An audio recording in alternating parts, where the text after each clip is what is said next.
वो यहाँ आएंगे और आप सबको संबोधित करेंगे। मैं स्वागत करती हूँ दुबे सर। सभी को बहुत बहुत नमस्कार। हिंदुस्तान मेल के द्वारा कंडक्ट इस प्रोग्राम में आप सभी की मौजूदगी हम लोगों के लिए गर्व का विषय है। आप सभी का तहे दिल से बहुत बहुत शुक्रिया करना चाहूंगा कि आप सभी ने अपने व्यस्त शेड्यूल के अंदर से आज की इस चर्चा को सार्थक बनाने के लिए अपना समय दिया। मैं कुछ थोड़ा सा अपनी ऑर्गेनाइजेशन और हिंदुस्तान मेल के बारे में ब्रीफ करना चाहता हूँ। काफी लोग जानते हैं, लेकिन जो नहीं भी जानते हैं उनके लिए जरूरी है। Hindustan Mail it's a new born baby, just born before 2 years, 27 सितंबर 2022। अभी हम लोग इस वक्त शुरुआत से ही इंदौर, भोपाल और रायपुर 3 जगह से एडिशन निकाल रहे हैं। तीनों ही जगह पे प्रिंटिंग होता है। तीनों ही जगह पे इंदौर, भोपाल, रायपुर प्रिंट होता है और तीनों ही जगह पे हमारा प्रिंटिंग पार्टनर दैनिक भास्कर है।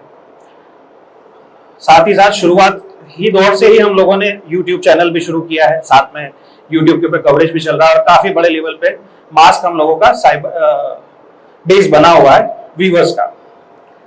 प्रिंटिंग के लिए भास्कर, इंदौर, भोपाल, जैसा कि मैंने कहा रायपुर शुरू से ही हमने रखा है और उसका कारण ये है कि हम किसी भी चीज में कभी भी कॉम्प्रोमाइज नहीं कर रहे हैं।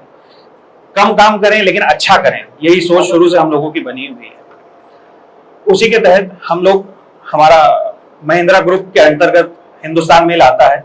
महिंद्रा ग्रुप अपने आप में पिछले काफी समय से, मतलब इंदौर में 25 साल से रिनॉन्ड है। अलग अलग फील्ड में महिंद्रा ग्रुप काम कर रहा है, जिसमें डिस्ट्रीब्यूशन, फाइनेंस, प्रॉपर्टी, कंस्ट्रक्शन और मैन्युफैक्चरिंग कैटेगरियां आती हैं। जो कि ऐसा कहा जाए कि इस फाइनेंशियल ईयर के अंदर लगभग 150 करोड़ रुपए का टर्नओवर किया गया है। इंदौर बेस्ड ग्रुप है, इंदौर और दिल्ली ऑफिस से हम लोग ऑपरेट करते हैं। हिंदुस्तान मेल उसी के अंतर्गत आने वाली एक संस्था है, जिसको मैं यहाँ लीड करता हूँ अपनी टीम के साथ। आप सभी लोग हमसे जुड़े हुए हैं, इस प्रोग्राम में आज आए हैं, उसके लिए एक बार और बहुत से तहे दिल से आप सभी का शुक्र अदा करना चाहता हूँ और चाहता हूँ कि इस बैठक का, हम सबके दिए हुए समय का एक सार्थक रूप से हम लोग एक निष्कर्ष निकालें। उस निष्कर्ष को निकाल के हम सही अथॉरिटी तक अपनी बात पहुंचाएं और उसके ऊपर यथासंभव अपनी पूरी कोशिश करके जितना ज्यादा कंक्लूजन निकाल सकते हैं बेहतरी के लिए, हमारे लिए, समाज के लिए, शहर के लिए, प्रदेश के लिए, जो भी कर सकते हैं वो करने का अपना पूरा दायित्व पूरा निभाएं। मीडिया अपने आप में हर चीज में एक ब्रिज होता है। संस्था, नागरिक और बाकी सभी लोगों के बीच में, गवर्नमेंट के बीच में चीजों को सही मायने में प्रस्तुत करने के लिए आप लोगों के द्वारा आज जो हम लोग बैठ के यहाँ पे साथ में एक ज्वाइंट डिस्कशन के अंदर कुछ पॉइंट्स कंक्लूड करेंगे, हम पूरा उसमें कोशिश करेंगे। हमारा सोच ये है कि उन पॉइंट को हम सही जगह तक पहुंचाएं। आज की चर्चा, जो बजट हम लोगों ने रखा है, बजट के ऊपर डिस्कशन, उसमें 2 मुख्य बिंदु हैं। एक तो मध्य प्रदेश गवर्नमेंट ने आज जो बजट निकाला है, इसका हम लोग रिव्यू करेंगे और जो आने वाले समय में सेंट्रल गवर्नमेंट का बजट आने वाला है उसको लेके हम लोग रिव्यू कर लेंगे, जिसमें कि कुछ पॉइंट्स ऐसे हो सकते हैं जो समय रहते हैं हम लोग डिस्कस करके अगर उसे आगे पहुंचाएं तो हमारा कर्म करने से हमें फल मिलने की पूरी संभावना बन जाती है। आप लोगों की साथ इस चीज के अंदर जो इनिशिएटिव लेने के साथ में हमारा जो कोलैबोरेशन बन रहा है, इसे हम आगे आने वाले समय में भी चलाना चाहेंगे और चलाते रहेंगे। आप लोगों का सबका सहयोग आज भी हमें मिला है, आप लोगों ने अपना समय दिया है इस चर्चा को सार्थक बनाने के लिए। आगे भी आप इसी चीज को बढ़ाते रहे और हम अपना कर्तव्य एज ए मीडिएटर आगे बढ़ाएंगे और इन चीजों को जो भी होगी उसको सही माध्यम तक पहुंचाएंगे। वहां पूरी कोशिश करेंगे कि उन चीजों के ऊपर सही निर्णय लिया जाए, डिस्कशन हो। अगर वो लोग हमारी चीजों से, एडमिनिस्ट्रेशन अगर सहमत है तो बताएं, अगर उन्हें कोई प्रॉब्लम है तो बताएं, वो क्या सोचते हैं हमारे बारे में, इसकी पूरी कोशिश करेंगे। मीडिया का दायित्व यही होता है और यही हम भी निभाना चाहते हैं। एक बार और मैं पुनः आप सबका बहुत बहुत स्वागत करता हूं हिंदुस्तान मेल के बिहाफ पे। Thank you so much for joining us. सभी को प्रणाम, नमस्ते। मैं लिखने वाला व्यक्ति बोलना थोड़ा कम आता है, लेकिन आप सबका बहुत बहुत स्वागत। और आज हम बात करेंगे तो डॉक्टर मोहन यादव जी के नेतृत्व में पहली बार जगदीश तिवारी जी ने अपना बजट पेश किया है और 3,67,000 करोड़ का बजट है। सबसे अच्छी बात यह है कि इस बजट में कोई नया टैक्स नहीं लगाया उन्होंने और पुरानी जो योजना थी जिनको लेकर आए थे, जो चर्चा चलती थी कि गाड़ी लेना बंद हो जाएगा, पुरानी योजना बंद हो जाएगी, शिवराज जी घर की योजना गई, तो उसको लेकर भी सरकार का स्टेट तय है कि हाँ साहब, कोई सरकारी योजना जो बंद नहीं करेगी, सरकारी योजना यथास्थिति चलती रहेगी। क्योंकि बीच में ये रहा रहता है कि विधानसभा चुनाव के बाद कोई सरकार बन गई, योजना बंद हो जाएगी, लोकसभा चुनाव के बाद सरकार बन गई, योजना बंद हो जाएगी। इससे डॉक्टर मोहन यादव ने ये स्पष्ट कर दिया है कि कोई भी सरकारी योजना बंद नहीं होगी, सब चलती रहेगी। इसके अलावा सिंहस्थ को लेकर के ज्यादा प्रेफरेंस दिया उन्होंने, सिंहस्थ को लेकर के जो डेवलपमेंट है उस पर ज्यादा काम करना है। इंदौर के भोपाल की मेट्रो को लेकर के बातचीत की है। कई सारी चीजें ऐसी है जो उस पर शामिल तो की है, लेकिन उसको गति देने की जो स्पीड को लेकर के हम हमेशा बात करते हैं। जो जिस तरीके से डेवलपमेंट चालू होते हैं, यहाँ लोगों की जरूरत के हिसाब से पहले प्रोजेक्ट को प्लान किया जाता है, बनता है, लेकिन जब तक एग्जीक्यूशन होता है तब तक उसकी जरूरत जो रहती है काफी पिछड़ चुकी होती है। तो उस चीज को अब्दुल नवाब बहुत अच्छे से समझते हैं। आज जो हम अभी जिस कंडीशन में खड़े हैं, अभी ये स्थिति है कि शहर में कार लेकर निकले, तो यहाँ से भवन को अगर हम जाना तो ये मान के चलिए कि 1 घंटा बराबर थी शाम को 5 से लेकर 9 बजे के बीच में 1 घंटा सवा घंटा अगर अपन देवास नगर से 14 किलोमीटर 11 किलोमीटर का लंबा बाईपास है ये अपना बीआरटी से, अब तो जरा सही है। उसके बीच में अगर 1 घंटा लग रहा है तो हमको सोचने की जरूरत है। ऐसे में सरकार को बहुत सी चीजें ऐसी है जो जिस गति से इंदौर बढ़ रहा है, तो जिस गति से भोपाल बढ़ रहा है, तो उज्जैन भी बढ़ रहा है, देवास भी बढ़ रहा है, उस गति से जो डिसीजन होना चाहिए, जिस गति से डेवलपमेंट होना चाहिए, कहीं ना कहीं हम उस मामले में लगातार पीछे हैं। भाई हमारी जो मंडियों की शिफ्टिंग का मामला हो, जिस तरीके से मंडी की शिफ्टिंग हो, मंडी आज भी बाजार की बाजार में है, लोहा मंडी की वहीं है, कोई शिफ्टिंग नहीं, कोई आगे की प्लानिंग नहीं है। ऐसी बहुत सी चीजें ऐसी हैं जिनको लेकर के प्लानिंग तो बहुत हुई, लेकिन एग्जीक्यूशन के पार्ट पर कुछ चीजें होती थी। एक चीज जो हमेशा देखने में आती है, जब इंदौर और भोपाल में जाके दौरे देखते हैं, शहर में घूमते हैं, कि भोपाल में चूंकि एक सिस्टम काम करता है, पूरी सरकार वहां रहती है, सरकार का वोट रहता है, सरकार के वोट में जिस तरीके से न्यू भोपाल डेवलप हुआ, उस तरीके की रुचि जो है इंदौर जैसे शहर में नहीं दी थी, जो सबसे ज्यादा टैक्स देता है। अगर हम आज देखें तो अभी रिंग रोड की हालत बड़ी खराब है। रिंग रोड पे जैसे जैसे लोग इस बात से खुश होते हैं कि खजाना पाया बनके तैयार हो गए, थोड़ा सुकून मिलेगा, अच्छे से गाड़ी चला लेंगे, तब तक रोड चौराहे पर मेट्रो वालों ने चलकर आगे ठोक दी। मतलब जहां से चालू हुई वहीं की वहीं आगे वापस से आगे। जिस तरीके से देवास में लंबा एक एलिवेटेड कॉरिडोर ब्रिज बनाया गया, हमारे भी मंजूर है, लेकिन वो कब बनेगा? शंकर लाइब्रेरी जी अध्यक्ष थे, तब जाके उसकी डिजाइन बनी थी और अप्रूव हुई थी। उसके बाद में जब सज्जन वर्मा जी मंत्री बने तब गडकरी जी के वहां से मंजूर हुआ था, 370 करोड़ रुपए उसके वो भी हुआ। उनकी सरकार चली गई, दोबारा चुनाव खत्म भी हुआ। अब आज तक वो जो एलिवेटेड कॉरिडोर को लेकर कोई सुबुगाट नहीं, उसके टेंडर हो चुके, सारी चीजें हो चुकी। अगर इस धीमी गति से समाचार चलते रहे तो हमारा इंदौर का कोई डेवलपमेंट नहीं हो सकता, जिस तरीके की कल्पना हम लोग बैठ के करते हैं। तो इन सब बिंदुओं पे हम लोगों को चर्चा करना है कि किस तरीके से इसको स्पीड दी जाए, कहाँ क्या समस्या है, कहाँ अड़ल है। तो सरकार जो पॉलिसी बना देती है, लेकिन वो नीचे जमीनी स्तर पे काम होने में क्या दिक्कतें आती है, कॉर्पोरेशन लेवल पे क्या समस्या है, सिर्फ क्या प्लानिंग बनाने तक ही चीजें क्लियर हो पाएगी। तो बस इसी बात पे आप लोगों को थोड़ा सा आप अपना पक्ष रखिएगा, अपनी बात रखिएगा। माननीय सारे गेस्ट से निवेदन करती हूँ कि सभी अपना अपना परिचय अपने अपने माइक सब जगह पे।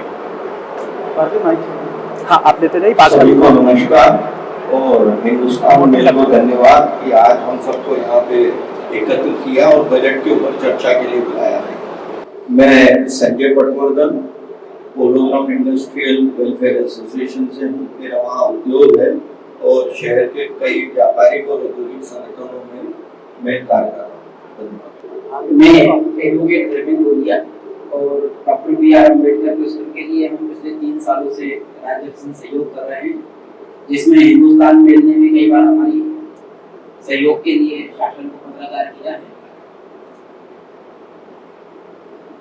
नमस्कार, मैं Ankit Goyal new racecourse group से पेशे से बिल्डर हूँ और हिंदुस्तान मेल को धन्यवाद देना चाहूँगा मुझे इनवाइट करने के लिए। Thank you. नमस्कार, मेरा नाम नितेश ठाकुर है। पेशे से मैं Ranveer realty consultant private limited का ऑर्डर मार्केटिंग कंपनी को रन करता हूँ। साथ ही association of Indore realty expert जो एक ग्लोबल संस्था है इंदौर की, उसका चेयरमैन।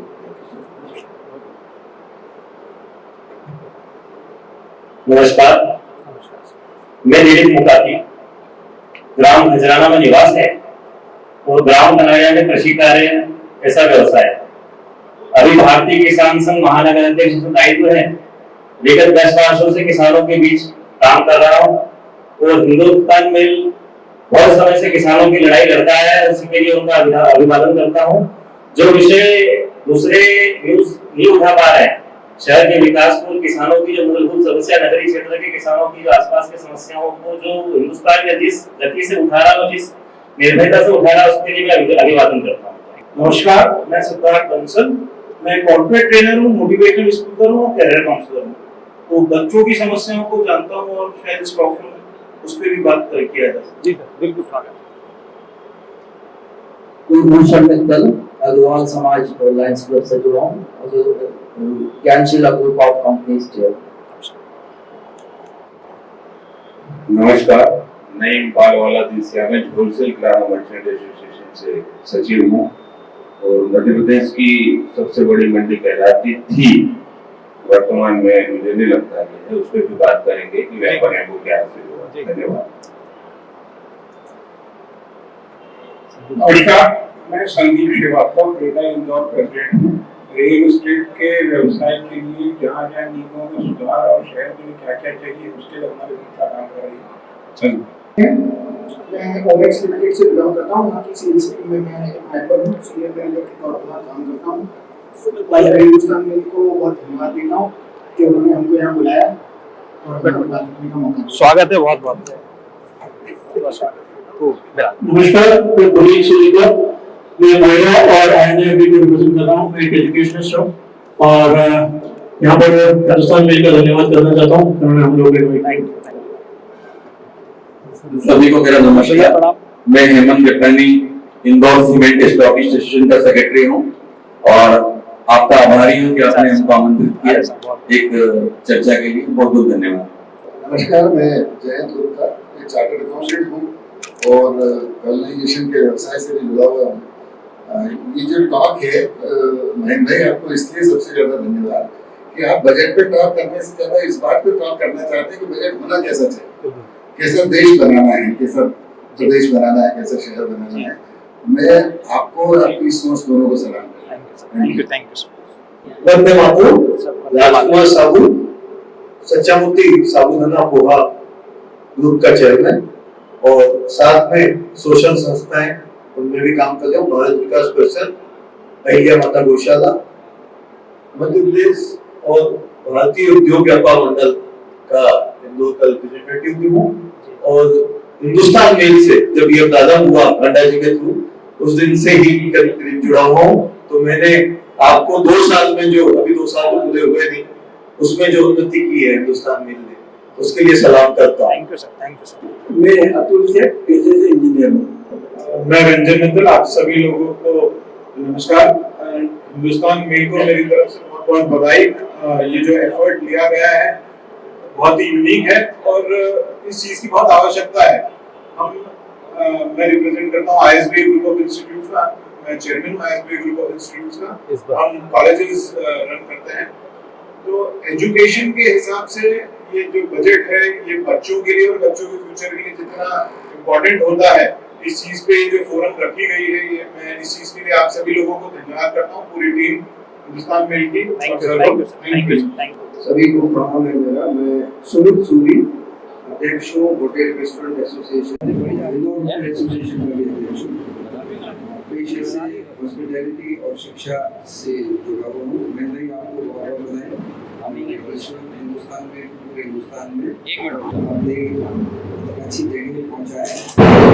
मिस्टर मर्सी हाड़ा जी हमारे मार्केटिंग जीएम हैं। विनोद शर्मा जी हमारे deputy editor. Anil Shukla ji senior पत्रकार। पंकज भारती जी सीनियर पत्रकार। राजेंद्र खंडलवाल जी सीनियर पत्रकार। मुकेश कोरवाल जी सीनियर पत्रकार। सोनू गौर जी नेक्स्ट करेक्ट करो, मुकेश मुरवाल। सोनू गौर जी नेक्स्ट है। Dhruv Mukhopadhyay ji visitor head. Chunky Vajpayee senior reporter. Ishan Pandit marketing head. Pramod Jain senior reporter. Madhuri ji senior पत्रकार। Ashraf Kori ji marketing head. तो एक बार जोरदार तालियां हिंदुस्तान में चल रही है। बातें हुई है, उसमें से कितने धरातल पे आए हैं वो अभी प्रश्न चिन्ह है। दिक्कत ये हो रही है कि वायदे और योजनाएं बहुत अच्छी नहीं है पर क्रियान्वयन में तकलीफ है। आप इसमें जब उद्योग के लिए बात कर रहे हैं कि ग्रोथ है, नए इंडस्ट्रियल एरिया की बात कर रहे हैं, आपने लैंड बैंक बनाए हैं। मैं करीबन 30 साल से इस उद्योग क्षेत्र में और संगठनों में काम कर रहा हूँ। लैंड बैंक शुरू में इतने में ऐसी जगह बनाए जहाँ पे व्यापारिक और औद्योगिक गतिविधियाँ हो नहीं पाई। मैं आपको गुजरात बॉर्डर से जब बात करता हूँ तो आप मेघनगर से और इस तरफ आएंगे तो अंदर के क्षेत्र में एक लैंड बैंक बना दिया, करोड़ों रुपए वहाँ लगा दिए, उद्योग नहीं आए। धीरे धीरे जब डेवलपमेंट होगा तब वहाँ पहुँचेंगे। तो क्यों ना इस बजट में, मुझे प्रावधान नहीं मालूम है क्या करने वाले हैं, पर क्या हम ऐसा भी कर सकते हैं कि जो स्थापित औद्योगिक क्षेत्र हैं वहीं पर वर्टिकल डेवलपमेंट की बात करें हम, क्योंकि लैंड है नहीं और क्योंकि मैं लघु एवं सूक्ष्म उद्योगों की बात कर रहा हूँ तो कुछ स्पेसिफिक इश्यूज हैं जो हमारे यहाँ हुए नहीं। और क्योंकि योजनाएं जब भी हुई हैं तो बड़े उद्योगों के जो NPIDC हो गया, AKBN हो गया, उसको सोचते हुए विचार होता है। अब मेरा ये कहना है कि आपने बड़े उद्योगों में सबलेटिंग अलाउ कर दी है, सब कॉन्ट्रैक्टिंग अलाउ कर दी है, पर वही नियम आपने बना के रखे, पर छोटे उद्योगों पर कैसे अप्लाई होंगे वो अभी नहीं पता। आप कंस्ट्रक्शन की बात करते हैं, भाई साहब बैठे हैं, इंडस्ट्रियल कंस्ट्रक्शंस के लिए, और उसमें फिर मैं अगर स्पेसिफिक चला जाऊँ तो भी नियम कायदे क्लियर नहीं है। हम आज भी नगर निगम और जो आपका प्लानिंग के रूल से फॉलो हो रहे हैं, तो उस क्षेत्र में काम करने की जरूरत है। और तीसरा, निर्णयों में और इसमें व्यवहार में जब भी बात होती है तो हमारा सरकार से निवेदन है कि उससे जो प्रभावित होने वाले ग्रुप हैं उनको बहुत अच्छे से इन्वॉल्व करें और निर्णय लेने के लिए उसके पहले हम लोगों को इन्वॉल्व करके हमें बताएं दे कि क्या हो रहा है। क्योंकि आप निर्णय ले लेते हैं, उसके बाद हमको आप बुलाते हैं और फिर हम उसको डिस्कस करके उसको अमेंड करने में ही लगे रह जाते हैं। आप चाहे आज मास्टर प्लान की बात कर लें, इसकी बात कर लें, वो ओपन करके क्यों नहीं बात कर रहे हैं? आप इंदौर के शहरों के लिए कर रहे हैं ना, नगर वासियों के लिए कर रहे हैं, उसमें कौन सी सीक्रेट चीज होगी जो आप बताने के लिए तैयार नहीं है? और जिनके लिए सीक्रेट होना चाहिए वो ऑलरेडी उनको मालूम रहता है, इन्वेस्टमेंट चालू हो जाते हैं। क्षमा करें, बिल्डर्स और प्लानर्स बैठे हुए हैं यहाँ पर, ये व्यवहारिक परेशानियां हैं।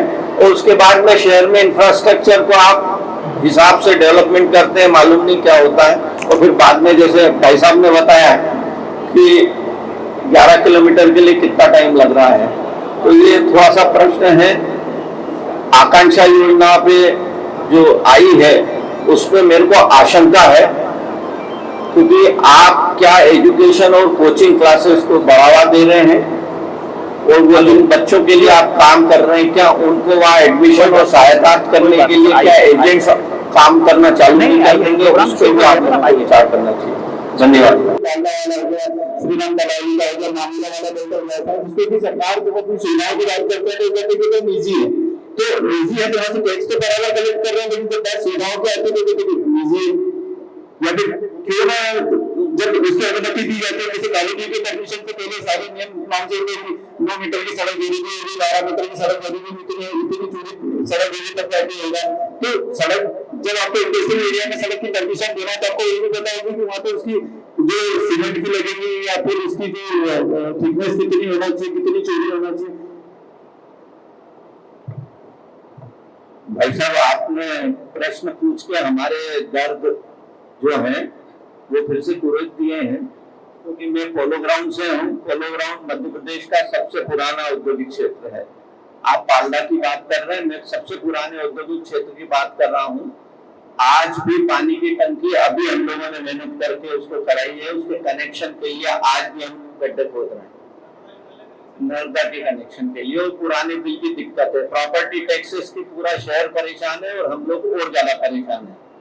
तीसरा, आप जब पाल्डा की बात कर रहे हैं तो पाल्डा तो स्वतः अपने खुद ही डेवलप हुआ है, वो बेसिकली एग्रीकल्चर के लिए था, पर बाद में इंडस्ट्रीज वहाँ डेवलप होती चली गई। आज शहर का सबसे ज्यादा रेवेन्यू देने वाला क्षेत्र है, पर वो सबसे ज्यादा परेशान है। और आप सही बोल रहे हैं, जब भी उस क्षेत्र के लिए हम बात करने जाते हैं तो वो ये बोल रहे हैं कि वो प्राइवेट क्षेत्र है। तो इस प्रकार के थोड़े से हर क्षेत्र में दिक्कत है। आज भी इंफ्रास्ट्रक्चर के लिए जो पुराने औद्योगिक क्षेत्र हैं वो परेशान है। और विशेषकर MSME का जो मंत्रालय है उस पे बहुत ज्यादा काम करने की जरूरत है, क्योंकि बड़ा जो AKBN है NPITC, वहां पर आप लोगों के लिए योजनाएं हैं, उनका खुद का इंजीनियरिंग डिपार्टमेंट है, हमारा MSME बहुत सारी चीजों के लिए दूसरे विभागों पे, दूसरी एजेंसियों पे निर्भर करता है, तो निर्णय लेने में वहाँ परेशानियां होती है।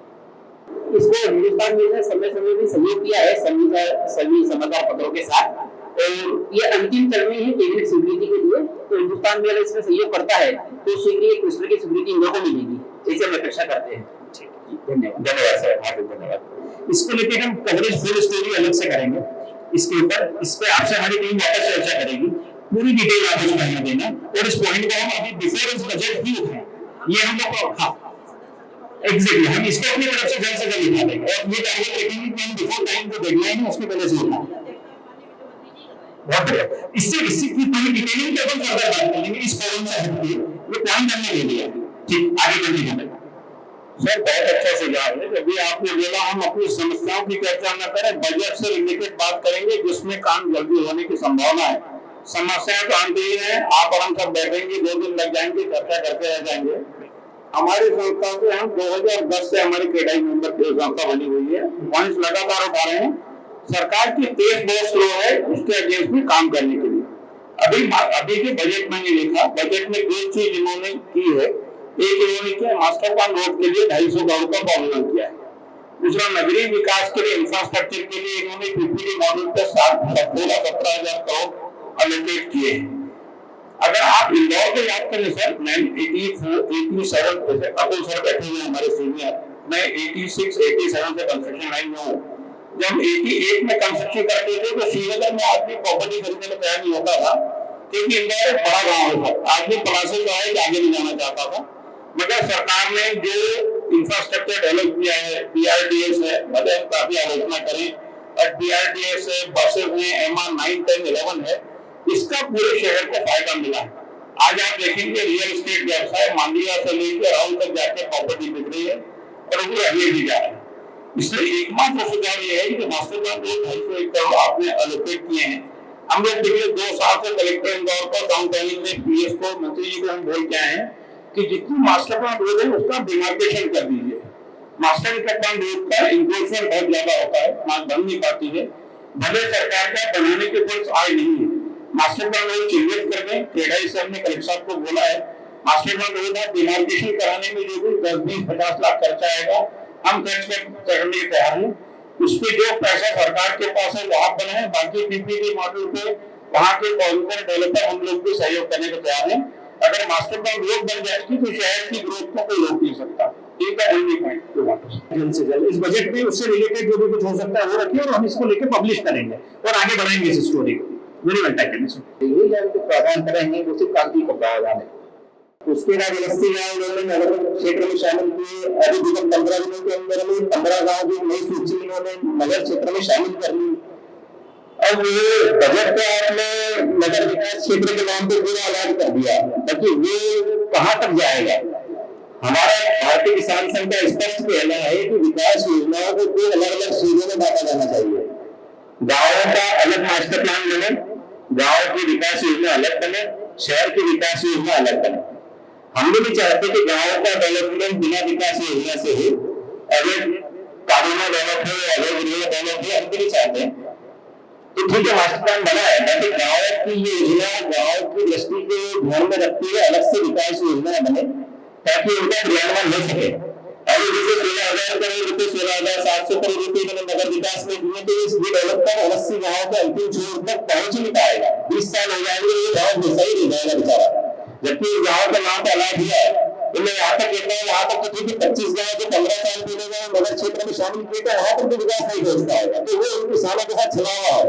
ये गाँव न तो ग्राम विकास योजना में शामिल होते हैं, न नगर विकास योजना में शामिल होते हैं। तो हमारा स्पष्ट कहना है कि गाँव में डेवलपमेंट हो, ताकि उसकी विकास योजना अलग हो।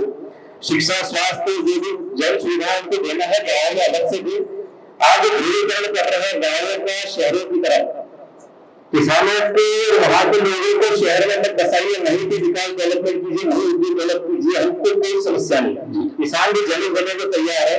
किसान से जाए जमीन जिस तरह से रिक्वायरमेंट बड़े बड़े बिल्डरों को, ऐसे लोगों को दी जाती है जिसमें एक 100 एकड़ जमीन या 200 एकड़ जमीन डेवलपमेंट का नाम पे लेता है, हम फिर उसको हजारों बीघा जमीन पे बाउंड्री कर रहे हैं। आज तक जो 21 साल से इन्होंने विकास कंप्लीट नहीं किया। तो स्टेट की बहुत सारी चीजें, जैसे अभी आपने भाई साहब ने मेरे से पूछा था बोनस वाला विषय में पूछा था, 125% गेहूं का बोनस है, तो मैंने उदाहरण दिया 2019 का आज भी बाकी है, 2020 का आज भी बाकी है। आप 2700 रुपए गेहूं खरीदने की घोषणा के बाद आप सिर्फ 125 रुपए बोनस की बात कर रहे हो 225 में गेहूं खरीदने के बाद, तो ये तो एक तो मतलब जीरा है, कुछ भी नहीं होता है। बहुत सारे विकास योजनाएं शामिल कर ली जाती है किसानों को, जैसे इन्होंने कृषि विकास के नाम पे जो नहीं लगा है, तो आगे फंड तो क्या होगा, सब्सिडी में खा जाती है। हमारा कहना है कि जो किसान जैविक खेती कर रहा है वो खाद तो डाल ले रहा है, डाल ले रहा है, रसायन डाल ले रहा है, तो उसकी सब्सिडी कहाँ जा रही है? तो स्टेट के किसानों को नगद राशि सब्सिडी के रूप में दी जाए, प्रोत्साहन के रूप में दी जाए, जिस किसान का पंजीयन अगर जैविक के रूप में हो चुका है।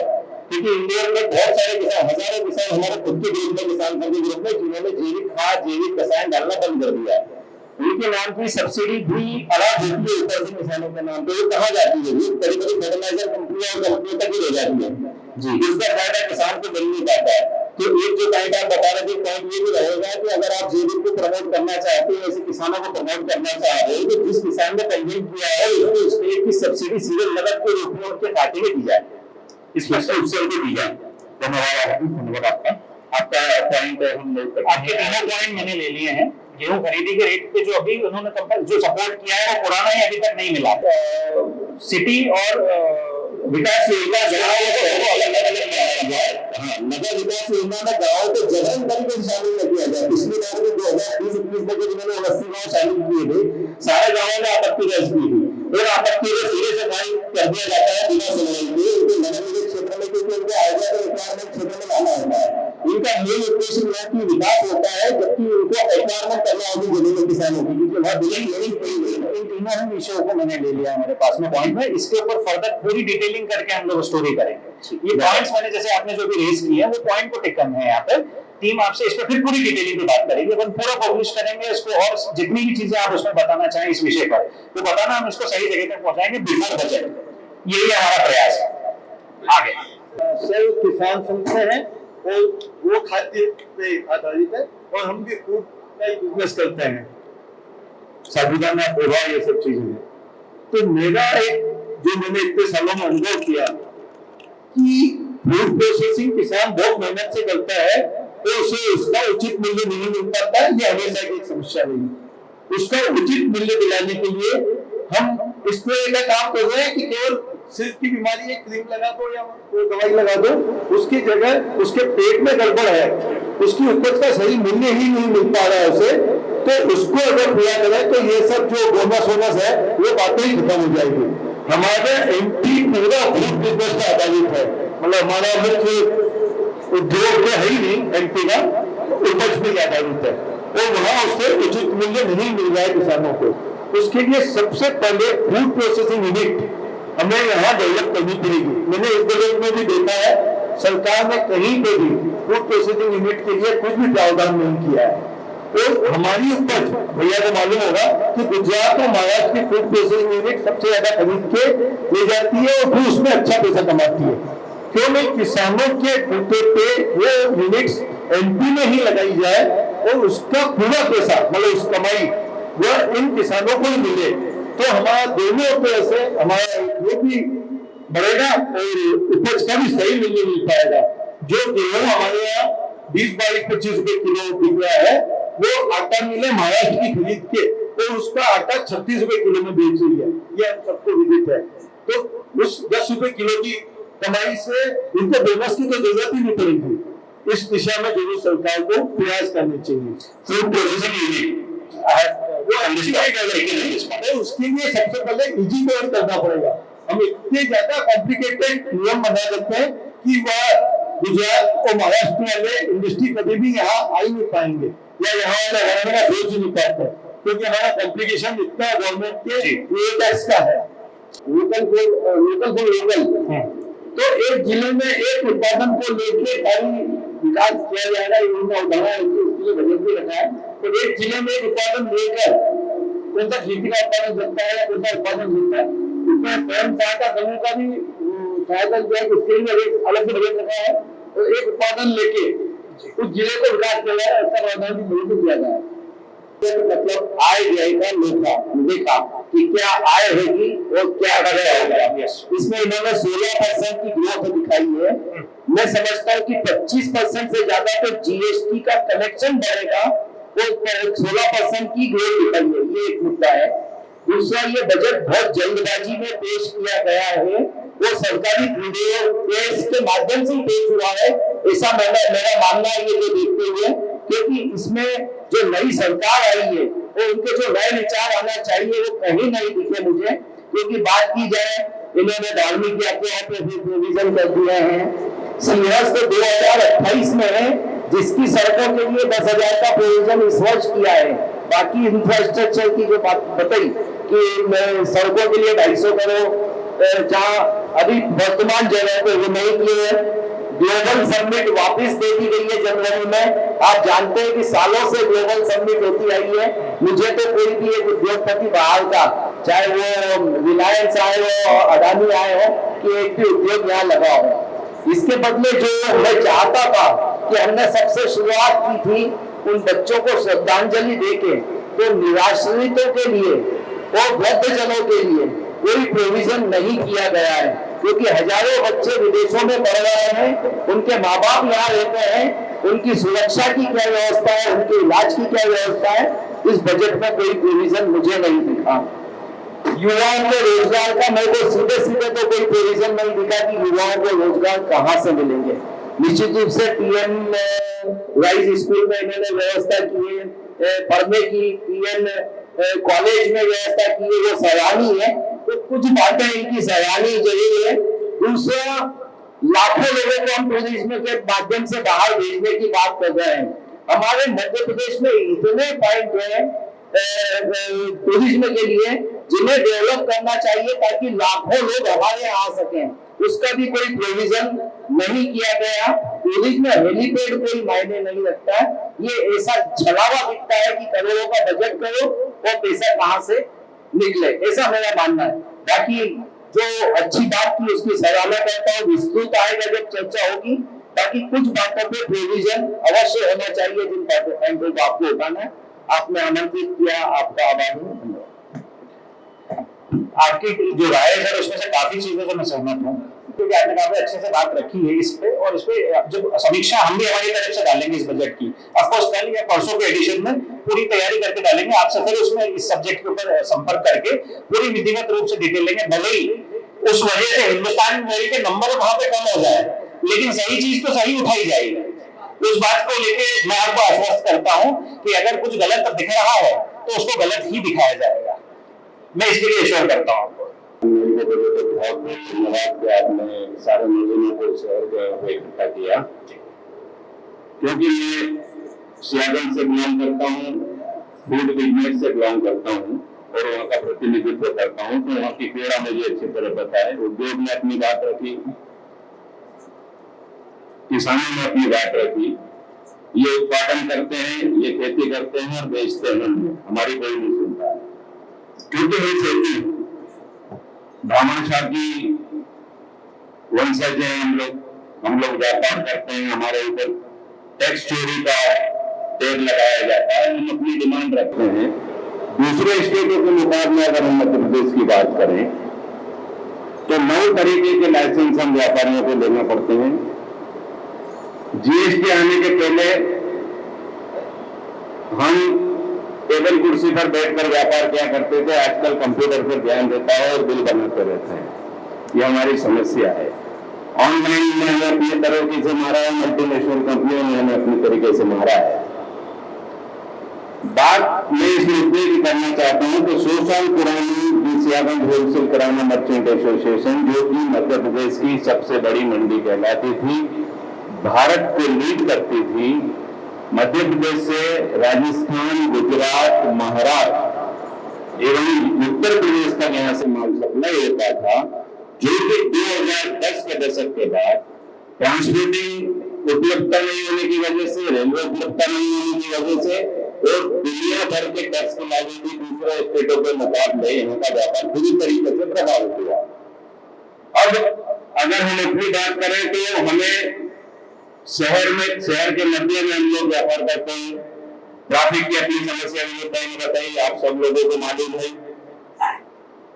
आज की तारीख में एक छोटा मारुति का रूप हमने ले लिया है, मृतलिंग में आ गए हैं, होलसेल मंडी कहलाते थे। ये हमारी पेड़ अपनी जगह है। हमने हर सरकार से एक मांग करी कि व्यापार के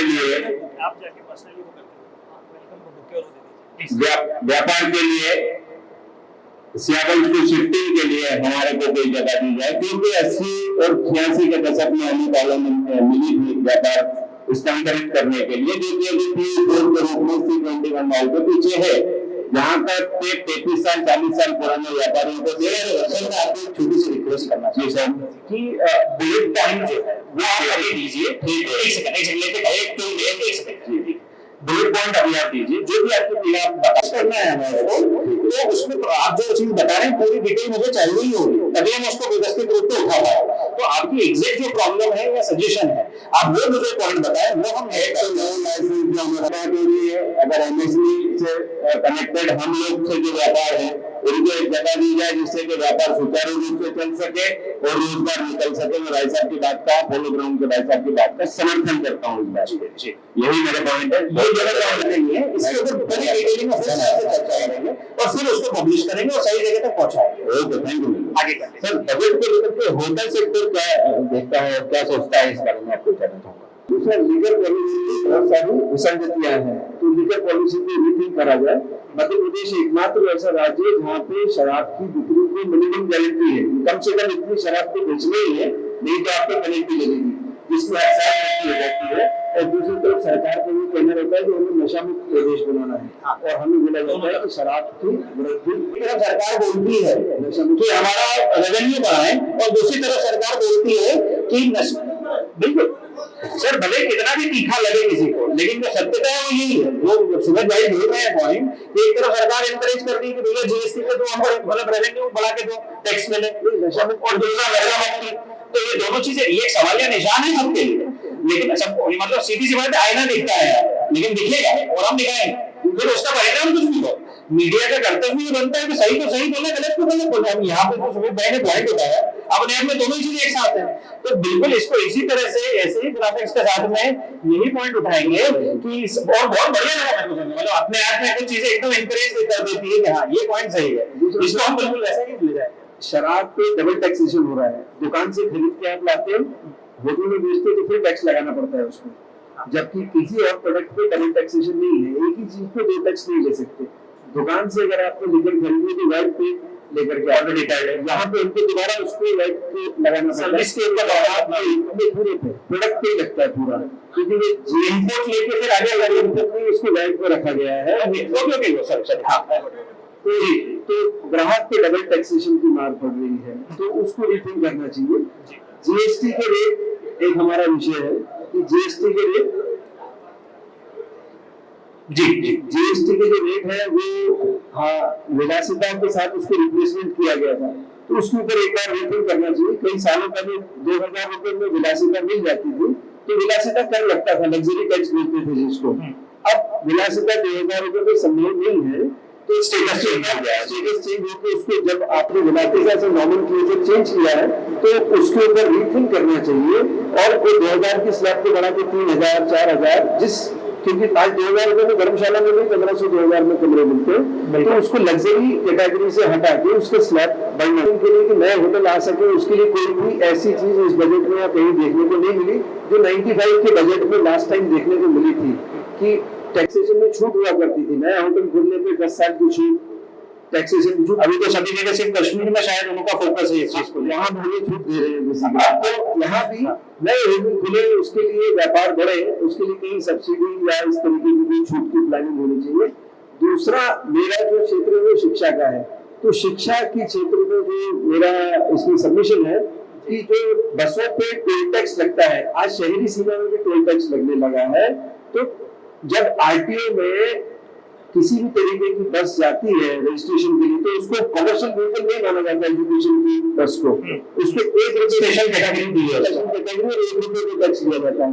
तो टोल टैक्स एक एक बस पे 20-20, 30-30 हजार रुपए महीना लग रहा है शहर के अंदर। तो टोल टैक्स के अंदर भी ऐसा कोई सब्सिडाइज रेट प्लान होना चाहिए स्कूल बसेस के लिए।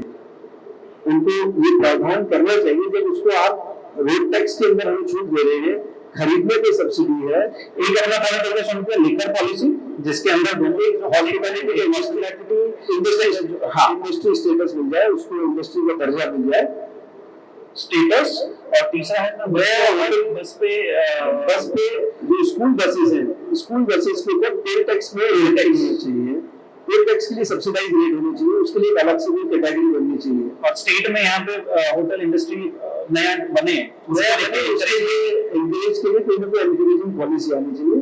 दूसरा ये विचार होना चाहिए सर कि क्या ये रात में शहर खोलने से वाकई में रेवेन्यू बढ़ रहा है? इस वक्त सबसे बड़ा चर्चा का विषय है रात को शहर खुला है, उसका हम सभी का क्या मानना है? रेवेन्यू बढ़ रहा है कि गुंडागर्दी बढ़ रही है? इस पे दोबारा सोच के कि जिसको खाना है वो 12 बजे से पहले भी खा लेगा, वो अगर मेरे को ऑप्शन मिलेगा तो 2 बजे खा लूंगा जाकर। मुझे कुछ जूता खरीदना है तो मैं जाके 2 बजे में मैं खरीदूंगा और दिन में भी मैं खरीदूंगा। ऐसा नहीं है कि एक बार दिन में ले लूंगा और एक बार रात में लूंगा जाके। तो उस पर रीथिंक करना चाहिए। शहर की संस्कृति में बहुत बड़ा मतलब हाथ है। अगर हम सब लोग अच्छे लोग बैठे हैं तो हमें इस विषय को दोबारा किसी फोरम पे डिस्कस करना चाहिए कि ये शहर रात भर खुलने से कहीं हमारे शहर को गर्त में तो नहीं घटेंगे। हमारी मतलब ज्यादातर इस विषय पे हमेशा से सभी का मत यही देखा गया है, इंक्लूडिंग हमारा भी, कि ये नुकसान दे रहा है हमको। क्या यहाँ पे कोई ऐसा है जो इसके फेवर में बोलना चाहता? मतलब अगर कुछ सुनने को मिल सकता है, अगर कोई है इस पक्ष में बोलने को, किसी का भी कोई सुझाव है कि उससे कुछ फायदा हो रहा है? जैसे सुमित भाई भी वही पूछ रहे हैं और हम भी डायरेक्ट सरकार से यही पूछेंगे कि इसके फायदे क्या होंगे, उसकी अकाउंटेबिलिटी बताओ। जो भी सर रेवेन्यू में बढ़त नहीं होगी आपको गारंटी है, क्योंकि मुझे अगर कोई चीज दिन में खरीदनी है तो मैं दिन में खरीदूंगा, रात में बंद होगी तो दूसरे दिन में जाके खरीदूंगा। कोई सेल्स मेरी बढ़ेगी नहीं इससे। तो इस पे एक बार विचार करना चाहिए। ये मेरे छोटे से 3-4 ऐसे पॉइंट। इस पॉइंट के ऊपर ये समझता है मैं मतलब अभीश्वर कि ये जो करने से अभी पिछले जितने भी दिनों में इम्प्लीमेंटेशन हुआ है, इस एग्जीक्यूशन के बाद के फायदे क्या हो रहे हैं और नुकसान क्या हो रहे हैं, बिल्कुल उस पर विस्तृत रिपोर्ट बनाई जा सकती है। वो करना चाहिए सर, इस पे जरूर विचार करना चाहिए, क्योंकि बजट से रिलेटेड मुद्दा है कि हमारा रेवेन्यू तो बढ़ेगा नहीं स्टेट का।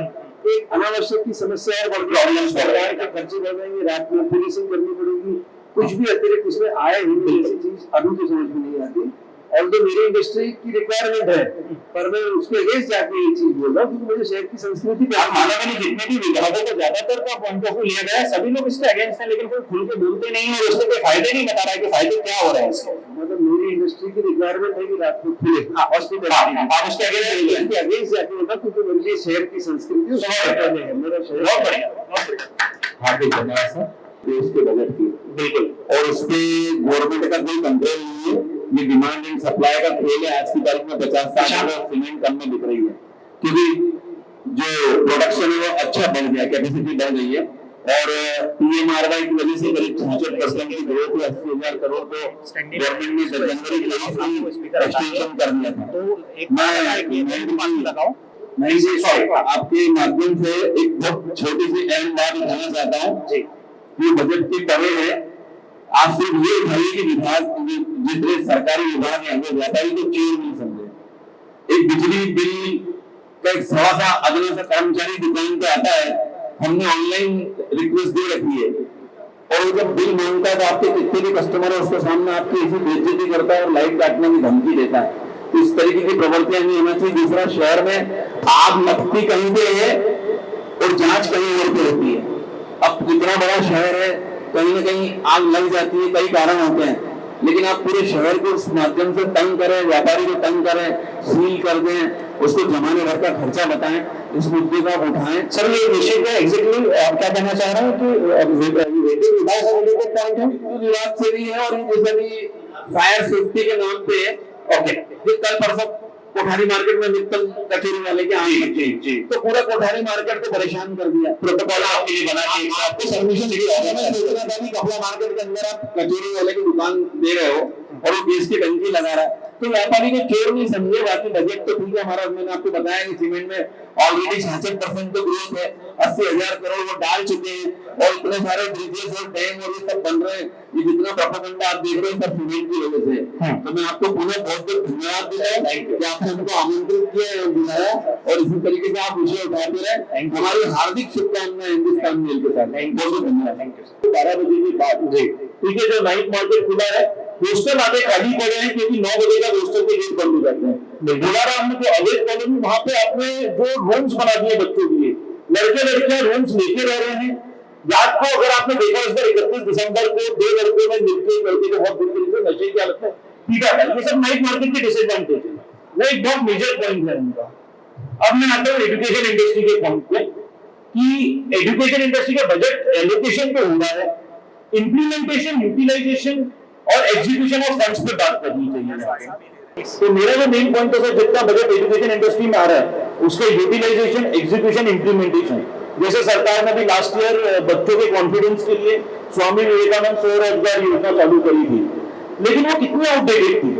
अभी हम यहाँ सब जगह बात कर रहे हैं रोजगार रोजगार रोजगार, हमारे पास TCS भी आ गया, इंफोसिस भी आ गया, लेकिन अगर हम देखें इंटरव्यू वर्सेस सिलेक्शन रेशियो कितना कम है, ऑलमोस्ट 2 या 3% है इंदौर के कॉलेज बच्चों का।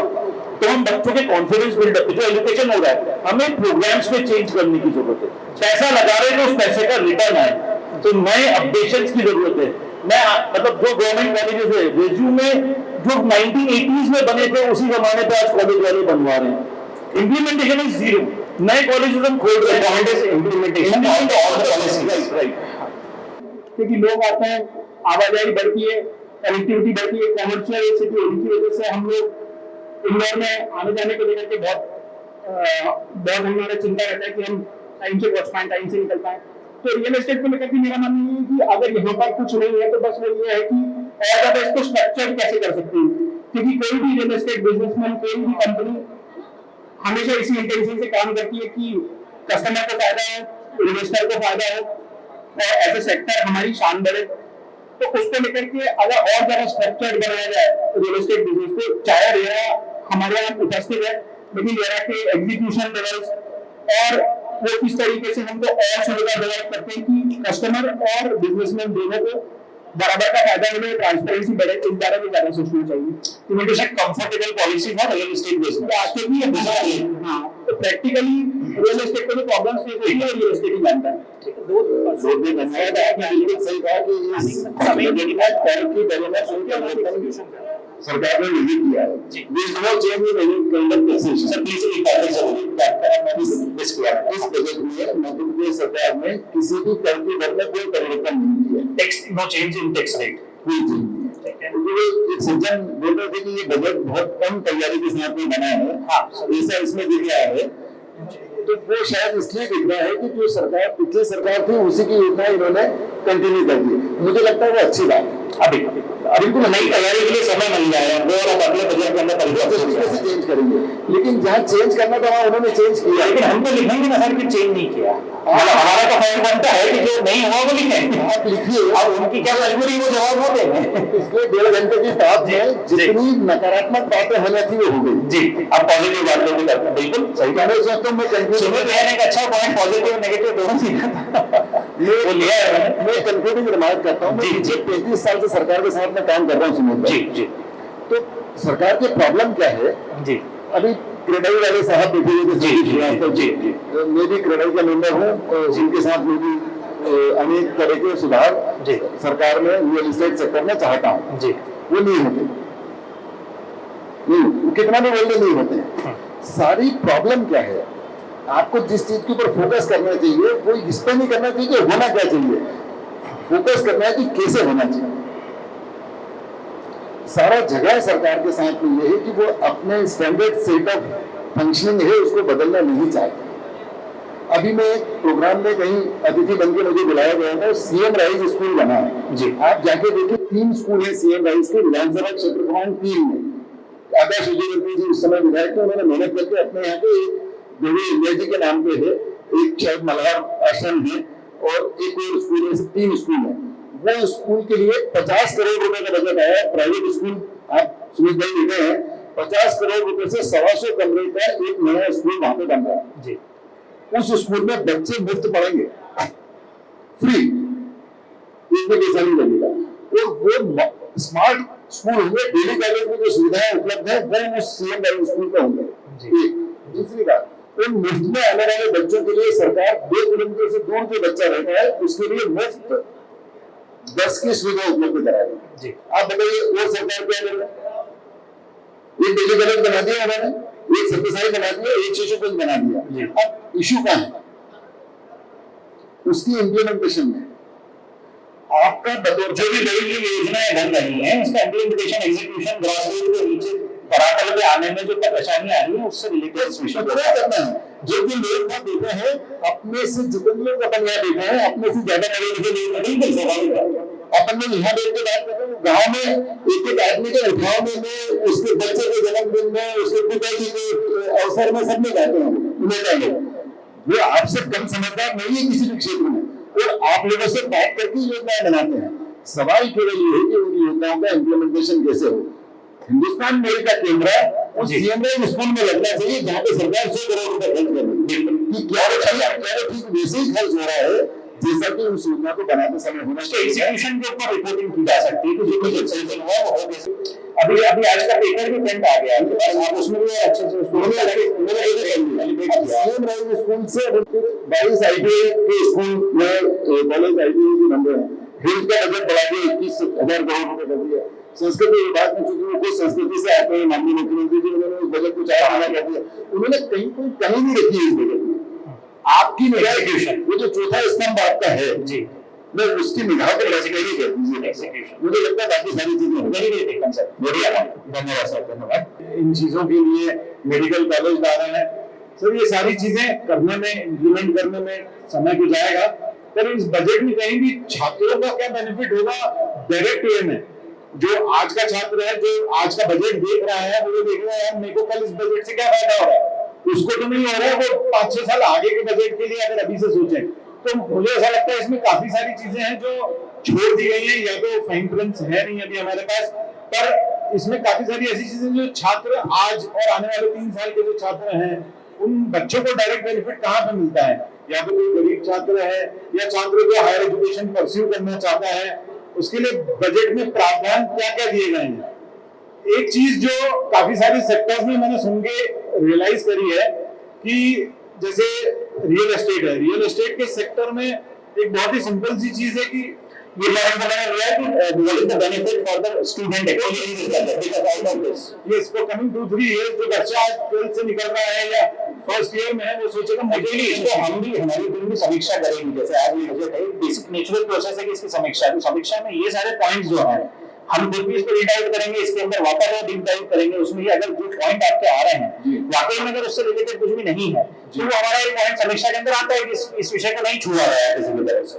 और सिर्फ सरकार जिस चीज के लिए ये सारा बजट एलोकेट करती है, अब इसी में एक तरफ पे प्राइवेटाइजेशन को जहाँ पे दिया जाता है कि थोड़ा सा प्रेशर की प्राइवेटाइजेशन से बेनिफिट होगा, तो यही चीज एजुकेशनल इंस्टीट्यूट को किसी भी प्रकार से प्रोजेक्ट और प्रमोट करने के लिए क्यों नहीं दी जाती। ये आज अगर जैसे हम चला रहे हैं प्राइवेट एजुकेशनल इंस्टीट्यूट, तो आप बढ़ावा दीजिए ना, आप बढ़ावा दीजिए कि हम तो ये कर रही है, सरकार कर रही है, पर सरकार बजट में प्रोविजन करके, जैसे सर ने बोला था बीच में कि सब्सिडी इस चीज को मिलती है, उस चीज को मिलती है, तो एजुकेशनल प्रोवाइडर जो होते हैं उनको किसी प्रकार का प्रोत्साहन इस तरह से मिलना चाहिए बजट में कि वो बच्चों को और बेहतर दे सके, इंफ्रास्ट्रक्चरल डेवलपमेंट दे सके या और चीजें कर सके। नॉट नेसेसरीली कि आने वाले 5 से 7 साल में एक मेडिकल कॉलेज बनेगा, बल्कि एग्जिस्टिंग है जो गवर्नमेंट ने मान्यता दी है इन चीजों को, तो उनको बेनिफिट देना चाहिए। छोटे फॉर्म से स्टार्ट करके दें, पर उस चीज को देंगे तो उसका एक लार्जर इम्पैक्ट पड़ेगा। सर इसका पॉइंट कंप्लीट करिए, क्या है मतलब मेरे एक तो पॉइंट आपका स्टूडेंट बेनिफिट और पब्लिक बेनिफिट्स है, राइट। एंड सर जो चीज आज तक बजट में कभी दिखी नहीं है वो है कि एक प्राइवेट सेक्टर इन एजुकेशन जो है, जो बहुत बड़ा सेक्टर है जिससे चलती है सारा का सारा, मतलब जो आप कहेंगे बच्चे, चाहे स्कूल हो कॉलेज हो, उसमें प्राइवेट सेक्टर के लिए कहीं भी कोई भी डेवलपमेंटल या बजट में किसी भी प्रकार के प्रोविजन ऑफ सब्सिडी और ग्रोथ और हेल्प वो होती है। जैसे स्कीम्स आती हैं, बहुत सी सरकारी स्कीम्स नेशनल लेवल पे आती है कि हम आपको कंप्यूटर लैब बनाने की योजना दे रहे हैं या ये योजना दे रहे हैं, इस तरीके की कोई भी छोटी मोटी योजना for development of of existing infrastructure of any kind of private school or college वो बजट में कहीं भी प्रोवाइड ही नहीं करी गई। राइट सर, धन्यवाद सर आपको बहुत। शहर की विकास बिना प्लानिंग के की जा रही है, इस बारे में सर आपसे जानना चाहूंगा। आपके सवाल के कुछ जवाब देने से पहले जो चर्चा हुई है उस पर मेरे विचार रखना चाहता हूँ। जी,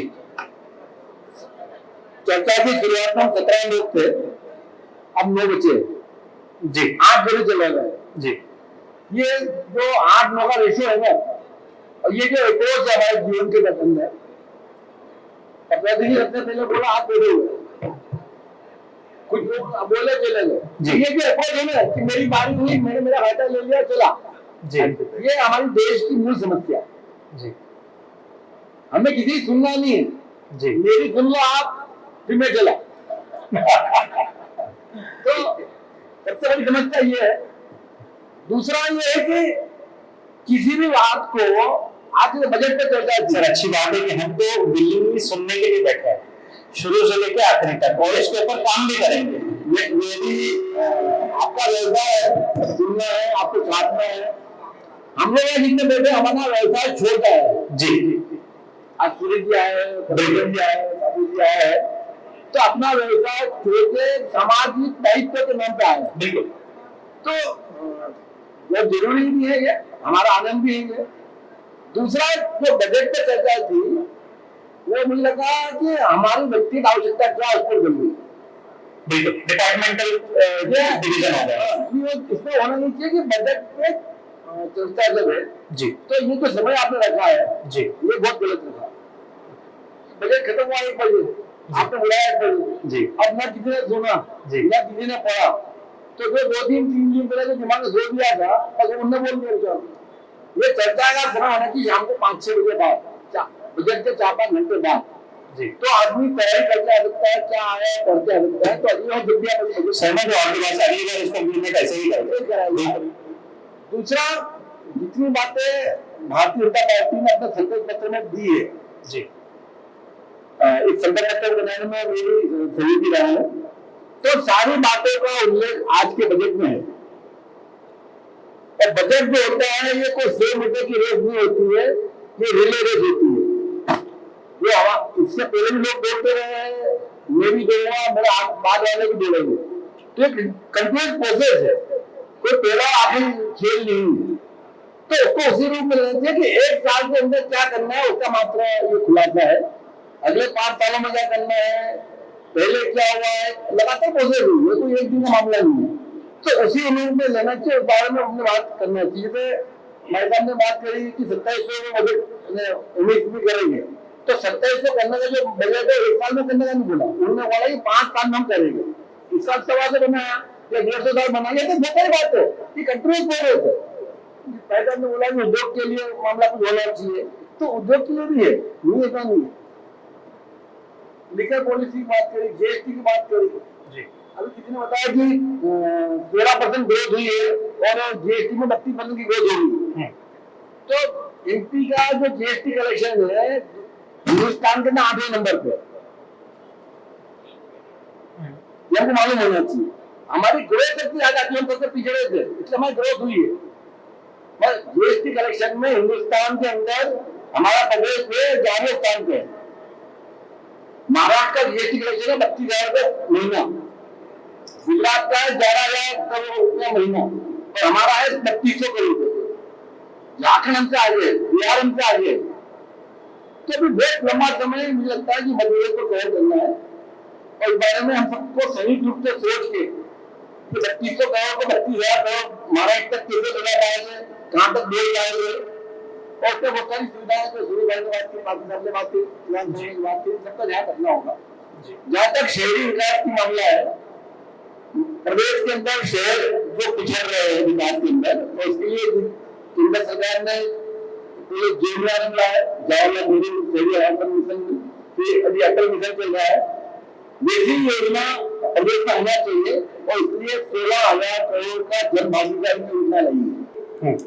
इंदौर शहर का विकास या इंदौर के सारे शहरों का विकास जो अवरुद्ध है वो ऑपरेट की क्षतिपूर्ति के रूप में, और उसका हजारों करोड़ में हमारा लेनदेन बचा है राज्य शासन से, उसकी पूर्ति नहीं होती, इसलिए इंडिया का विकास नहीं हो पाता।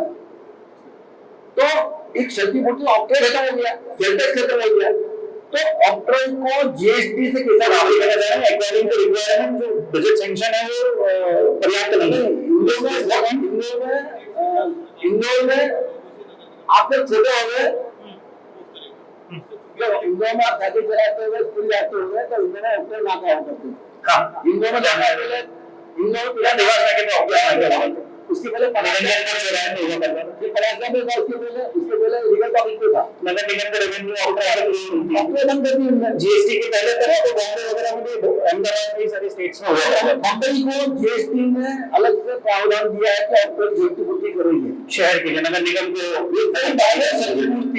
जीएसटी के कलेक्शन के रेफरेंस में स्टेट जीएसटी और राज्य इन दोनों जीएसटी और कुछ परसेंटेज का मामला बनना चाहिए जो शहरों को डायरेक्ट मिले, तो ये शहर विकास हो पाएगा, अन्यथा नहीं होगा।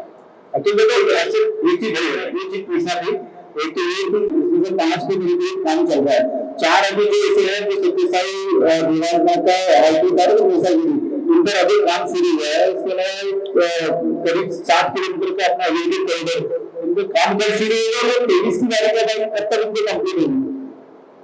इस आज के प्रोग्राम में अंजाम में एक छोटी सी बात समूह के लिए शासन में जो 800 करोड़ रखे हैं, ये वास्तव में बहुत अच्छी बात है कि स्वयं सहायता समूह की वजह से जो 25-30 हजार स्वयं सहायता समूह पूरे प्रदेश में है उसको डायरेक्ट लाभ मिलेगा, और वो जो लोकल फॉर वोकल वाला जो मामला है वो कहीं ना कहीं इससे बढ़ेगा। ये बहुत ही स्वागत योग्य कदम है। इसके अलावा 22 ITI खोलने की बात हुई है, ITI 208 है, 22 नया खोलने की बात हुई। इससे भी जो पटेल साहब की जो स्किल डेवलपमेंट की बात है वो कहीं ना कहीं लागू होगी। सवाल ये है कि वो ITI के अंदर वास्तव में पढ़ाई हो पा रही है क्या? और एक खोज का विषय वही है कि जितनी स्किल डेवलपमेंट के नाम पर योजना है वो कितनी काम कर रही है, ये भी आप लोग के लिए खोज का विषय है। सर सच बात है कि इतना सारा ज्ञान मुझे याद नहीं है, मैं आपसे बात करने मतलब ऐसा भी नहीं कि मैं आपको बोलूं कि मैं सब चीज सुन ली लिख ली, इंसान है, हमारी टीम भी ऐसी है, तो मैं आपसे प्रॉपर स्कीम में कोऑर्डिनेट कर पाऊंगा और पूरी टिप्पणी के अंदर आपको ऑफकोर्स आपको जितने भी पॉइंट है सारे वैलिड है, मतलब ज्यादातर चीजों में मेरे पास जवाब नहीं है, मतलब ऑफकोर्स ये जवाब उनसे मांगने होंगे कि क्यों नहीं, और उसी के लिए हम बैठे हैं यहाँ पे। तो अब निश्चित रूप से इन चीजों को हम बताएंगे, विस्तार से उठाएंगे और पूरी तरह से पूरी ताकत लगाएंगे इसके ऊपर। यही काम, यही दायित्व मीडिया का है, हम इसे निभाएंगे और आप लोगों के सहयोग के साथ में इसी को कोशिश भी कर रहे हैं। उम्मीद करता हूँ मेरे ख्याल से आज की जो हमारी एक कुछ पॉइंट बचा जी प्लीज देखते हैं जी, उसको इम्प्लीमेंट भी करवाते हैं जी। आने वाले बजट के बारे में बात करना चाह रहा हूँ जी, जिसमें एक सुझाव मेरा महत्वपूर्ण है कि अभी पिछले दिनों मैंने देखा कि इंफ्रास्ट्रक्चर पे हमें बहुत सारे पैसे की भी जरूरत है और वो टैक्स के माध्यम से कलेक्ट होता है। अभी हमारी अनडिक्लेयर्ड मनी बहुत सारी विदेशों में जा रही है और वो वहां के इंफ्रास्ट्रक्चर में काम आ रही है। उसका उदाहरण हमारे दुबई, अबू धाबी ये सब है। वहां जितना इंफ्रास्ट्रक्चर डेवलप हुआ है उसमें 50% से ज्यादा मनी हमारे देश की अनडिक्लेयर्ड मनी, ब्लैक मनी बोल सकते हैं, वह जा रही है। इसको अगर सही तरीके से गवर्नमेंट देखेगी तो निकाल सकती है और वो बहुत सारे अलग अलग क्षेत्र के लोगों की है, उसमें मैं नाम नहीं लेना चाहता। अगर उस मनी को कोई अच्छी स्कीम लाके, आने वाला बजट है और उसमें उस पैसे को इंफ्रास्ट्रक्चर में हमारे किसानों के लिए या उद्योगों के लिए यूज किया जाए तो वह पॉलिसी हमारी निश्चय कारगर हो सकती है। क्योंकि पिछले 7-8 सालों में जो मोदी जी ने स्ट्रक्चर को डेवलप किया है, जीएसटी को, इनकम टैक्स को, वहां यहाँ पे बहुत ज्यादा अच्छे नहीं है, सीए साहब है कि उस मनी को यहाँ यूज करने का पहले बहुत सारे तरीके थे। इंडिया में व्यापारी लोग उस मनी को किसी भी नाम से हमारे खाते में जमा कर लेते थे। अब क्योंकि स्क्रूटनी होती है और वो पैसा कहीं ना कहीं या तो एकदम गड्ढों में पड़ा है इंडिया में, तो उसको कैसे भी गवर्नमेंट अगर इस प्रोजेक्ट में लिया है तो बहुत बड़ी कमी आ सकती है। क्योंकि अब लोहा गरम है, उसको केवल हथौड़े की जरूरत है, तो उसमें जरूर सरकार अगर इस पॉइंट पर लेते हैं सर, आप डिटेल को इस पॉइंट को लेकर रेस करेंगे हम लोग कि ये एक रिक्वायरमेंट, एक सजेशन है as a individual, as a organisation अपनी तरफ से सजेशन दे सकती है कि ये हम चाहते हैं, उस पर उन लोगों को हो सकता है वो सहमत हो सकता है वो यही कर रहे हैं, और ना भी हो तो हमारी आवाज को उनको कहना है तो हम ये चाहते हैं। धन्यवाद सर। मेरे ख्याल से लगभग सभी का यहाँ पर महत्वपूर्ण हमें व्यू मिल चुका है। जी क्वेश्चन पूछना चाह रहा था, जैसे आपने एक जिला एक उत्पाद के बारे में बोला था बीच में कि योजना है, अच्छी योजना है, इंदौर में इस विषय में क्या किया गया है? आपको जानकारी है कि कौन सा उत्पाद यहाँ पे है? 2016-17 में एक जिला एक उत्पाद पूरे भारत में लागू किया गया था। इंदौर में कौन सा उत्पाद है जिसको एक जिला एक उत्पाद में इंदौर को लिया गया? इंदौर में 3 उद्योग खोले थे, मतलब आप योजना बता रहे हैं, मैं समझना आप जिस 2700 की बात में आपने काटी वो शुद्ध रूप से घोषित था कि हम 2700 में गेहूं खरीदेंगे। आपने बोला अभी 10 साल बाद की योजना थी, 50 साल बाद की योजना थी, एक जिला एक उत्पाद आपने ही बोला। आलू क्लस्टर घोषित किया गया इंदौर को 2016-17 में, हर जिले को एक उत्पाद दिया गया। इंदौर में आलू सबसे अच्छा पैदा होता है। जो मैं भूले की बात कर रहा था, उपजाऊ भूले जो अधिग्रहण हो रही है, उसके लिए मैं बोलना चाहूंगा कि इंदौर की जो भूलिया है आसपास की, इंदौर से लेकर के ग्रामीण क्षेत्रों में दतोदा है, देपालपुर है, महू तहसील है, इंदौर की भी तहसील है, इसकी भूमि इतनी उपजाऊ है कि पूरे भारत की सबसे अच्छी उपजाऊ भूमि में इसकी गिनती आती है। इंदौर का जो आलू होता है पूरे भारत में कहीं भी इतना अच्छा आलू उत्पादित नहीं होता। जो पेप्सी का सबसे अच्छा ब्रांड माना जाता है, लेस करके जो चिप्स आती है वर्ल्ड में सप्लाई होती है, वो सिर्फ इंदौर के आलू से ही बनती है। पंजाब के आलू से ही बनती है, आलू उत्पादक का सबसे बड़ा राज्य है। तो कहीं ना कहीं सोच समझ के इंदौर को आलू उत्पादक की श्रेणी में मान के आलू क्लस्टर घोषित किया गया था 2016-17 में। मोदी जी की चाहत थी कि हर जगह पे उसको फोकस किया जाए। आप प्रतिनिधि के होने के नाते आपको अगर नहीं जानकारी मिली तो हमको यहाँ फील होता है कि किसानों की अपेक्षा किस स्तर पर हो रही है। दूसरा, विकास योजनाओं के नाम पे भी जो बात हो रही है, जिससे हम बार बार बोल रहे हैं कि आप जिससे अपनी 30 करोड़ रुपए की बात कर रहे हैं कि 16,000 करोड़ रुपए, हम बार बार ये बोल रहे हैं कि वो अंतिम छोर तक कैसे पहुंच पाएगा। हम बार बार ये बोल रहे हैं आपने 25 फिर 80 फिर 15 जोड़ शुद्ध रूप से टारगेट सिर्फ अधिग्रहण करना है ताकि आइडिया का हाथ पहुंच जाए। यहाँ विशेषज्ञ बैठे सबको पता है कि विकास क्षेत्र ये क्षेत्र घोषित करना मतलब आइडिया वहां तक एनवायरमेंट कर सकता है। उनका शुद्ध रूप से उद्देश्य वही है कि हमारा अधिग्रहण क्षेत्र बढ़ जाए, हम वहां तक एनवायरमेंट कर पाए। इनका विकास पे कोई फोकस नहीं है, गांव पे विकास पे कोई फोकस नहीं है। उपजाऊ भूमियों का कितना नुकसान हो रहा है, जैसे भाई साहब ने बहुत अच्छा पॉइंट दिया था कि वर्टिकल प्रोजेक्ट विकास जो मामला है कि जमीनें खत्म हो जाएगी। जमीन का उत्पाद व्यक्ति के हाथ में नहीं है, ना किसी की सरकार के हाथ में, अनाज का उत्पादन हमारे हाथ में नहीं है। तो हम ऐसा डेवलपमेंट करें जो उपजाऊ भूमियों को नष्ट न करे। इंदौर छोड़ के 50 किलोमीटर आगे बहुत सारी अनउपजाऊ भूमियां मिल जाएगी। इंदौर में थोड़ा सा आगे बढ़ेंगे, खुदे के आगे बढ़ेंगे, आपको अनउपजाऊ भूमियां मिल जाएगी। वहाँ डेवलपमेंट हो, वहाँ तैयारी हो। आप उपजाऊ भूमि को खत्म कर रहे हो, एक ग्रेड की भूमि इंदौर के अंदर, एक ग्रेड की भूमि इंदौर छोड़ने के बाद आप सारी दिशाओं में 50 किलोमीटर आगे चले जाए, आपको तकनीकी भूमि मिलना चालू हो जाती है। आप इतनी अच्छी जमीन को आवास को बिना योजनाओं को दे जा रहे हो, तो वो हमारी योजना से भी बाहर जा रहा है। तो किसान हर चीज को देखते देखते थक गया है। मतलब उसको भविष्य में व्यापक आंदोलन जो होना रहता है कि कर्ज को इंदौर में, मालवा प्रांत में करना ही पड़ेगा इस स्तर पे, क्योंकि अधिग्रहण इस पैमाने पे हो रहा है। कोई विकास नहीं। मैंने पीथमपुर का भी उदाहरण दिया था कि पीथमपुर में 1000 एकड़ भूमि एक बार में 40 साल पहले आज बाउंड्री करके छोड़ दिया गया। वहाँ 10 के प्लॉट बना के कंपनियों में 50-50 बीघा 100 बीघा जमीन एक बार की थी, बेच चुके हैं वो जमीन। ₹1 वहां पे अधिग्रहण की थी, किसानों से छोड़ा थी, उन लोगों को अलॉटमेंट की थी। टीसीएस इन्फोसिस को 100 एकड़ 150 एकड़ जमीन एक बार में की, 20 लाख रुपए एकड़ में रुपए। इतनी बड़ी कंपनी जो हजारों करोड़ की मालिक है, उसको 30,000 रुपए एकड़ में आपको जमीन एक्वायरमेंट करके किसानों की दी है। आज उन्होंने 100 एकड़ में मुश्किल से 10 एकड़ में स्ट्रक्चर बनाया है। तो भाई साहब की जानेंगे कि अगर नॉर्मल को कमिटमेंट किया था कि हम 2020 तक कितने रोजगार देंगे, तो इंदौर के बालवा के कितने लोगों को रोजगार दिया है। सेम उदाहरण आलू क्लस्टर के विषय में बताता हूँ। बालाजी फूड्स के नाम से जो पीथमपुर में बहुत बड़ा प्लांट लगा है, जो आलू क्लस्टर जो घोषित हुआ, इसके बाद उसने योजना का फायदा उठा के करोड़ रुपए की सब्सिडी दी, जबकि वो इंदौर से आलू खरीद लिया है। उनका सारा आलू यूपी से पंजाब से आ रहा है, उस पर कोई रिस्ट्रिक्शन नहीं। हम 50 बार बोल चुके हैं। हम कोल्ड स्टोरेज के भाव इनके प्राइवेट इंस्टीट्यूशन बढ़ाती जा रही है। स्टोर कोल्ड स्टोर आलू स्टोर जो होता है आलू कोल्ड स्टोर सब्सिडी 40 से 50% सब्सिडी लेके आलू किसानों के लिए बनाया गया है, जबकि वहाँ सारा व्यापारियों का, सियागंज के व्यापारियों का माल रखा जा रहा है वहाँ पे।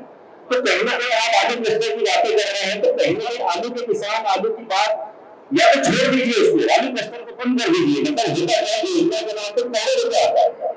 मतलब हमने ये सवाल में बहुत से लोगों को पूछ सकते हैं, हमारे बड़े बड़े प्रतिनिधियों को नहीं बताया तो हम इससे अपेक्षा रखेंगे। Sir I am very sorry to interrupt you. आपकी बात सुनते हुए मुझे लग रहा है, मतलब आपकी जितनी बातें हैं उन सभी बातों में मतलब मैं सहमति जताऊंगा अपने। आपके सारे विषयों को सही तरह से पूरी डिटेलिंग के साथ जो आप बता रहे हैं, अफकोर्स इसमें और डिटेलिंग की भी हमें जरूरत होगी। जैसे कि आपने एक पॉइंट अभी रेज किया, बहुत अच्छा पॉइंट है कि यहाँ से सब्सिडी लेके फैक्ट्री डाली गई और आलू खरीदा जा रहा है बाहर से। इसके ऊपर किसी की कोई नजर नहीं है, कोई अकाउंटेबिलिटी नहीं है किसी तरह का। यहाँ के लोगों को फ्यूचर में अच्छा उसका बेनिफिट मिले, इसको ध्यान में रखते हुए पॉलिसी बनाते हुए बेनिफिट, मतलब सब्सिडी दी गई होगी उद्योग को, लेकिन उस पर आगे कोई अकाउंटेबिलिटी नहीं है जिसमें कि वो यहाँ के लोगों को प्रेफरेंस मिले। वो अपना सस्ता और महंगे के चक्कर में बाहर से खरीद रहे हैं और अपना प्रॉफिट बुक कर रहे हैं। यही हो रहा है, बिल्कुल। तो बहुत अच्छा पॉइंट है आपका। और ये और इससे रिलेटेड जितनी भी चीज है, मतलब will assure you as a Hindustan Mail, ये सही प्लेटफॉर्म पे इसको सही तरह से हम लोग उठाए निश्चित तौर पर। अभी बजट स्पेसिफिक जो चीजें वो तो हमने ली है, आपका भी अतुल जी सर का जो बहुत सारे पॉइंट लिए हैं हमने, और निश्चित तौर पर मतलब काफी सारी चीजें हैं जो नहीं दिखती है आमतौर पर सभी को। सब एक मानवीय स्वभाव बन गया है कि सब अपनी प्रॉब्लम को ज्यादा बड़ा प्रॉब्लम मानते हैं, दूसरे की तरफ ध्यान नहीं देते हैं। लेकिन हम हैं उसके लिए, हम तो सभी की प्रॉब्लम उठाएंगे। वाकई में हमें लग रहा है कि प्रॉब्लम है, इस पर बात करना चाहिए, हमारा कर्तव्य यही है, काम ही यही है। तो आई रियली अप्रिशिएट आपने जितनी भी चीजें अभी बोली हैं वो वैलिड है। उसके ऊपर हम पूरी डिटेलिंग करेंगे, हम पूरी तरह से उसको सही तरह से उठाएंगे और कंटिन्यू उठाते रहेंगे, वो एश्योर। सो उसके लिए एप्रोप्रिएट टाइम अपन निकालेंगे, 1 to 1 साथ में बैठेंगे आपसे कोई और आपको इतना डेटा डिटेलिंग दे सकता है, we are the right person for this. हम इसको रेज करेंगे और सही जगह तक पहुंचाएंगे। अपना कीमती वक्त निकाला और आप सब यहाँ आए, इस वजह से हम काफी सम्मानित महसूस कर रहे हैं। और मैं कार्यक्रम के अंतिम पड़ाव में आभार व्यक्त करने के लिए अमन सिंह हाड़ा जी को आमंत्रित करूँगी। तो आप सभी को दिल से बहुत बहुत धन्यवाद कि आप हमारे आमंत्रण पे आए। आपने आपकी जो भी चर्चा आज हुई है वो हम जैसा कि एमपी साहब ने बताया से उसको पूरा हम प्रकाशित करेंगे। और आपको पुनः एक बार धन्यवाद।